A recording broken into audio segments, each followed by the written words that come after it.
social media This is a impacts social media how expert networking learning we should session with look John at our Reed work inside on of a social team, or media. inside of a project group, or inside of a company. So I'd like to hear from you guys as to what you'd like to focus on between those two.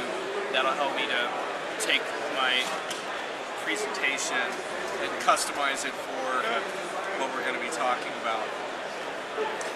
I'm actually interested in both. I'm David Berkman. I'm with SAP, and I'm fast. I'm relatively new to social media in terms of using it more as a business tool, and I'm fascinated by the breadth and depth, but I'm also fascinated by the level of how should I put it politely, garbage that is out there. And I find it more and more difficult to navigate my way around this and to find the things that are really valuable to me. I'm trying to, from a personal point of view as well as from my business point of view, to answer the question of how, how can I filter that as a user, and also how can I find ways to make sure that when I deliver social media information, I hit the right points so they are valuable. Okay, that's really good. That's a really important distinction too in terms of using social media to share information versus how do you consume information that's getting increasingly crowded in the marketplace. As far as just even watching the TechEd stream today, my eyes almost popped out of my head trying to make sense of it. Yeah. All right.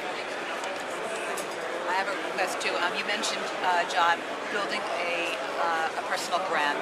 And I think that I'm understanding that there are two parts to work. I consider myself a community advocate, and I think that part of my work really is based on helping people enhance their visibility, their reputations, and giving them a more audible place in our community and in the SAP ecosystem.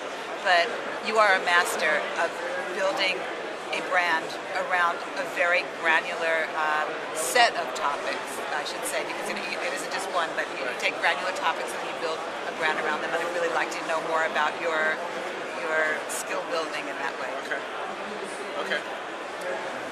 Hi, my name is Eric Ledoux, and I have used the social media scene in terms of personal branding.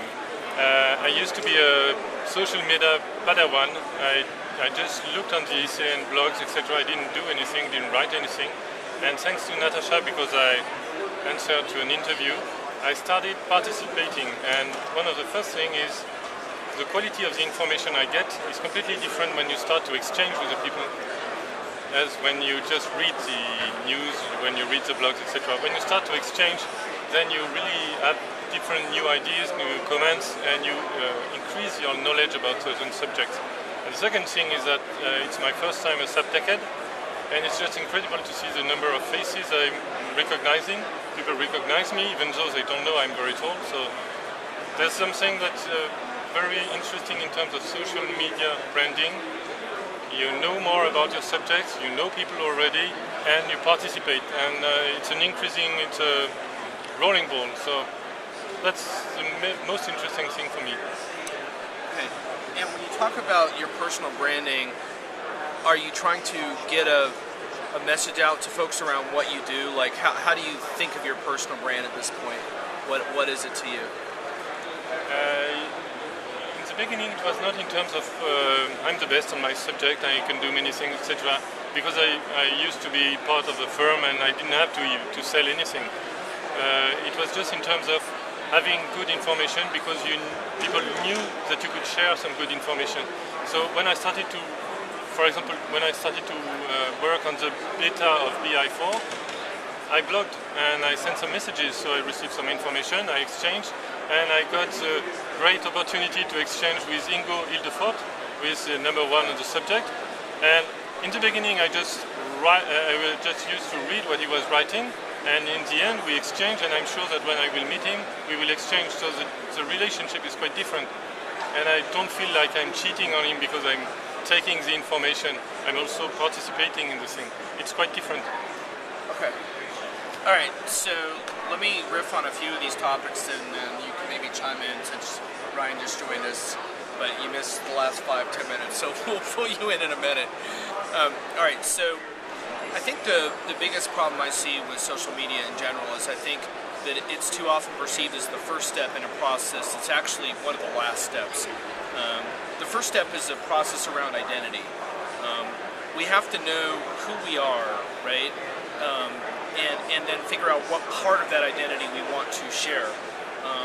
There's this idea that we're totally authentic online, and I don't think that's the case. I think we all have bizarre fetishes and ideas that we really don't want to share broadly. But our job is to figure out what part of ourselves we want to share. Essentially, it's a bit of a persona, and that's one reason why I don't really like talking about personal brands that much, because I don't think we're about putting all of ourselves out there. I think we're always making choices about what we share. To me, it's more about, I think about it in terms of this phrase global micro brands, which is how can I develop an international community around this part of my identity. There's a lot of things that I do that aren't SAP related, but in my social presence, it's primarily centered around what I do in SAP. And that helps me to hone that a little bit.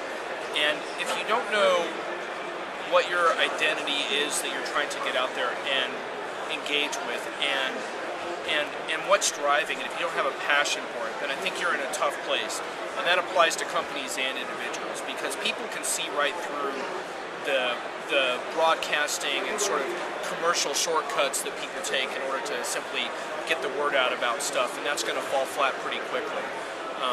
So identity is a really big piece of it. The next piece of it is context, which gets back to your filtering question, which is it's always embarrassing to me when I see blogs that are written that don't acknowledge or understand the other experts in the space who have already shared content. You're joining a conversation. You're trying to advance that conversation. If you don't know what the conversation is, then you can't really advance it. And so just blogging out of the blue without knowing what other people are saying, I think is a huge mistake. And so that's where these listening and filtering tools come in. And there's no one right way to go about that. But what I can tell you for myself is that I've spent literally hundreds of hours configuring my Google Reader. And the reason I've spent so much time on it is because I need to set it up in such a way that, depending on how busy I am on a particular day, I can quickly prioritize and go into the most important things I need to know that day. And so I have to make decisions about which bloggers and which topics, which keyword topics I have to know about right away, and which ones can wait. And so, for example, like, since I do a lot of stuff with SAP mentors, I tend to want to know what's going on with that conversation all the time. So that's heavily prioritized for me. And then there's certain bloggers, whether it's a Dennis Howard or Vinny Merchandani, like, they're people that if they post stuff, I want to know about it as soon as possible. Whereas other stuff, like maybe around, I follow some social media blogs sometimes on like LinkedIn and Google Plus. So I'm like, I don't need to read a guide to Google Plus today if I'm really busy. So I need the ability to quickly hone in on what I need. Or if I have more time, I can expand that filter. So to me, you have to conquer that issue of these sort of prioritized layers so you can allow just enough information in for how busy you are in a particular day or period, right? So that's the context. So you're establishing a context of the conversation around the areas you're interested in. And then the other part that people really forget about is the content, which is you don't really have to broadcast stuff anymore, because if you do something really great, other people are going to do the broadcasting for you. So this is what people don't understand, because at first it was just like, oh man, I'm on Twitter and I'm getting all these conversations. Now it's so noisy. It's kind of like I'm going to write a blog and put you in the video because this is so fabulous. Right. So you don't have to promote yourself. Exactly, that's a great example of it. So what companies have to do at this point is just to make sure their websites are designed in such a way that it's easy for people to share stuff if they're inspired by it. So that is the one piece you have to pay attention to, and this ties into the whole SEN Jive migration and some of the